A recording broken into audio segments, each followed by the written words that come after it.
Hello friends, internet की शुरुआत से ही बहुत से इन्वेस्टर खुद की शेयर मार्केट में इन्वेस्ट करना शुरू कर दिए हैं।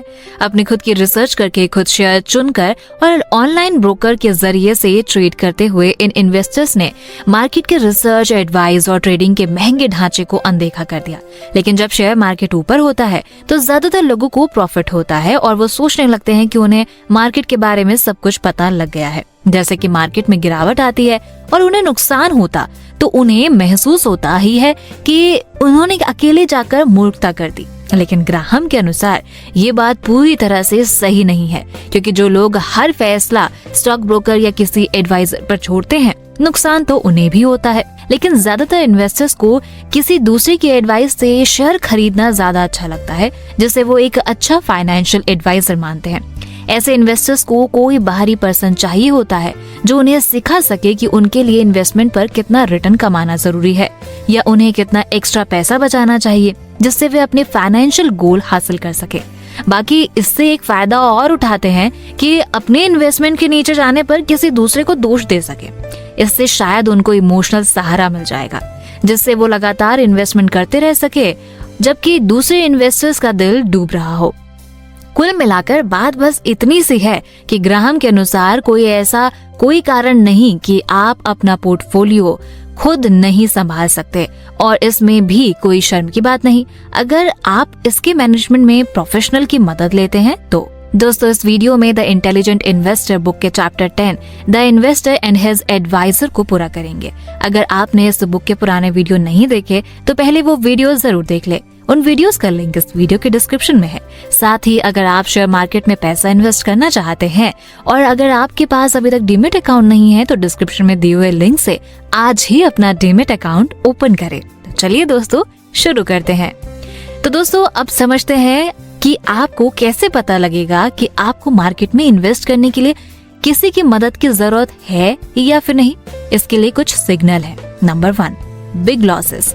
अगर आपके पोर्टफोलियो ने 40% से ज्यादा का नुकसान उठाया है या शेयर बाजार में गिरावट से ज्यादा खराब आपकी सिचुएशन रही हो, इससे कोई फर्क नहीं पड़ता कि एक नुकसान का कारण आपका आलस्य, लापरवाही या केवल अनलक था।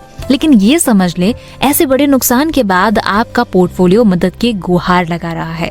Number 2, Busted budget. अगर आप पूरे साल खुद की जरूरत पूरी करने के लिए स्ट्रगल करते हो और आपको पता ही नहीं लगता कि आपका पैसा कहाँ जा रहा है और बजट बनाने के बाद भी पैसा बचाना इम्पॉसिबल लगता है, साथ ही आप अपने बिलों का पेमेंट टाइम पर नहीं कर पा रहे हो, तो आपका फाइनेंशियल बजट कंट्रोल में नहीं है। इस सिचुएशन में एक फाइनेंशियल एडवाइजर आपके लिए डिटेल्ड फाइनेंशियल प्लान बनाकर आपकी पैसे पर पकड़ बनाने में मदद कर सकता है, जिससे ये आइडिया मिले कि आपको कैसे और कितना खर्च करना है, कितना उधार लेना है, कितना बचाना है और इन्वेस्टमेंट करना है।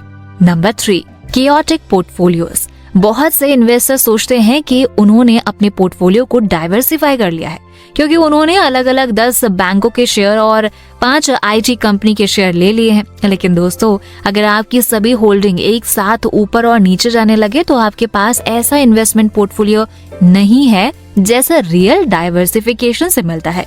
ऐसे सिचुएशन में आपको प्रोफेशनल से मदद मिल सकती है। Number 4, major changes. अगर आप सेल्फ एम्प्लॉयड हैं और अपने लिए रिटायरमेंट प्लान बनाना चाहते हैं, आपके वृद्ध माता पिता भी आपके ही सहारे हैं या आपके लिए अपने बच्चों को कॉलेज में पढ़ाने की फीस जुटाना मुश्किल है, तो एक एडवाइजर न केवल आपको दिमागी शांति दिला सकता है बल्कि क्वालिटी ऑफ लाइफ में रियल इम्प्रूवमेंट लाने में आपकी मदद भी कर सकता है। इससे बढ़कर एक सही प्रोफेशनल पक्का कर सकता है कि आपको इनकम टैक्स में भी फायदा मिले।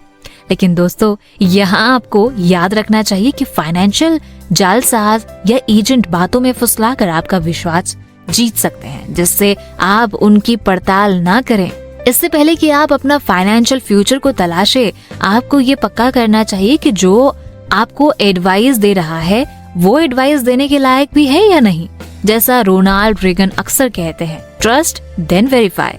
दोस्तों, शुरुआत उन कुछ लोगों से करें जिन्हें आप अच्छी तरह जानते हैं, जिन पर सबसे ज्यादा विश्वास हो। इसके बाद उनसे ही पूछे कि क्या वे आपको कोई ऐसा एडवाइजर बता सकता है जिस पर उन्हें विश्वास हो और जो उनके मुताबिक अपनी फीस पर खरा उतरा हो। ऐसे किसी के रेफरेंस से अच्छी शुरुआत हो सकती है।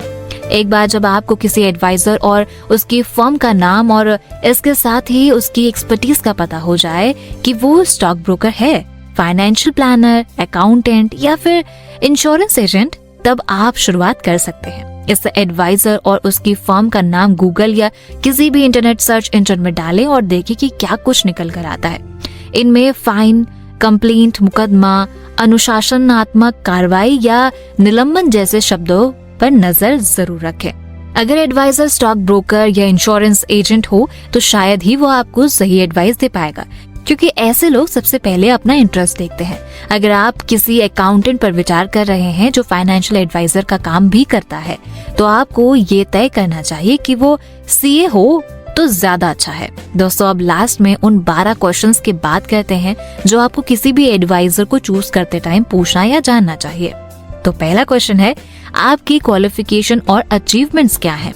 दोस्तों, डिग्री से रियल में कोई फर्क नहीं पड़ता, लेकिन आइडियली एडवाइजर के पास सर्टिफाइड फाइनेंशियल प्लानर का सर्टिफिकेट होना चाहिए। ये certificate financial planning standards board यानी कि FPSB देता है। ये देश में फाइनेंशियल प्लानर को लाइसेंस देने वाले प्रमुख लाइसेंसिंग संस्था है।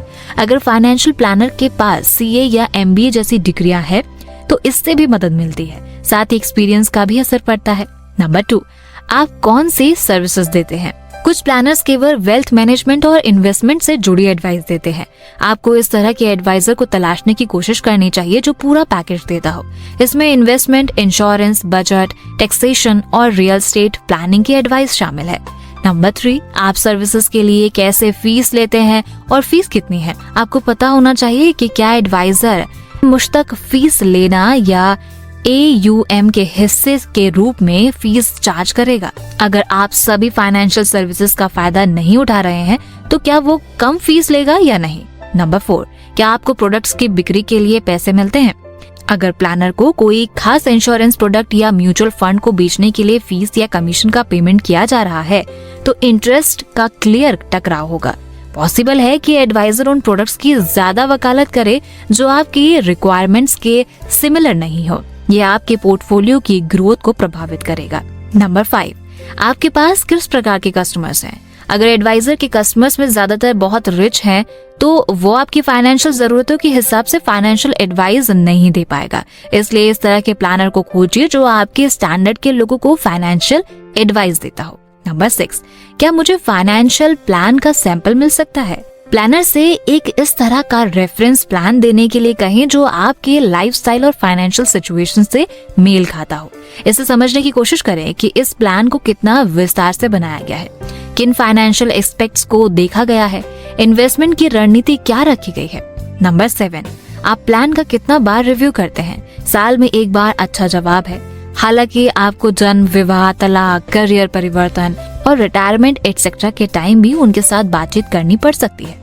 नंबर 8, जरूरत पड़ने पर मैं आपके साथ कैसे कांटेक्ट कर सकता हूँ? ये समझना बहुत जरूरी है कि प्लानर या उनकी टीम के मेंबर आपसे कैसे बात करेंगे, बातचीत कब की जा रह सकती है और इसका मीडियम क्या होगा, इन सब के बारे में पूछ लेना चाहिए। नंबर 9, आपकी इन्वेस्टमेंट फिलॉसफी क्या है? इन्वेस्टमेंट पॉलिसी इस तरह की होनी चाहिए जिनसे आपके फाइनेंशियल गोल पूरे होते हों। एडवाइजर को ये पक्का करना चाहिए कि वे आपके पोर्टफोलियो से इतना रिटर्न दिलाएंगे जिनसे आप अपने फाइनेंशियल गोल को आसानी से पा सकेंगे। नंबर 10, आप रिटर्न को कैसे कैलकुलेट कर सकते हैं? ये इम्पोर्टेंट है कि एडवाइजर जो रिटर्न देने का वादा कर रहा है उसमें महंगाई की दर, टैक्स और फीस को ध्यान में रखा गया हो। नंबर 11, जरूरत पड़ने पर क्या आप सफाई देंगे? एडवाइजर को हर समस्या के सलूशन के बारे में सरल तरीके से बताने का हुनर आना चाहिए। उसे आपको टेक्निकल टर्म्स में नहीं उलझाना चाहिए। नंबर 12, अगर प्लानर आसानी से रेफरेंस दे देता है तो मान लीजिए कि उसके पास छिपाने के लिए कुछ भी नहीं है। रेफरेंस से मतलब उसके मौजूदा कस्टमर्स में से किसी के बारे में जानकारी से है, उसके क्लाइंट से बात करने में समझदारी है। इससे आपको पता चल जाएगा कि प्लानर की सर्विसेज से कितना सेटिस्फाइड है। बाकी की बातें टू बी कंटिन्यूड। ये वीडियो आपको कैसा लगा हमें जरूर बताइए। साथ ही इस बुक के रिव्यू को किस तरह से और बेहतर बनाया जा सकता है आपकी राय कमेंट बॉक्स में जरूर दें। और अगर ये वीडियो आपको अच्छा लगा तो लाइक जरूर करें। साथ ही अगर आप शेयर मार्केट में पैसा इन्वेस्ट करना चाहते हैं और अभी तक आपके पास डीमैट अकाउंट नहीं है या बहुत ज्यादा ब्रोकरेज से आप परेशान हैं, तो देश के सबसे अच्छे, बड़े और भरोसेमंद ब्रोकरेज फर्म ज़ीरोधा, अपस्टॉक्स और एंजल ब्रोकिंग का लिंक इस वीडियो के डिस्क्रिप्शन में है। आज ही अपना डीमैट अकाउंट ओपन करें, जहां पर आपका ब्रोकरेज मैक्सिमम 20 रुपए ही लगेगा। इतनी चीपेस्ट ब्रोकरेज रेट और सेफ्टी और कहीं नहीं मिलेगी।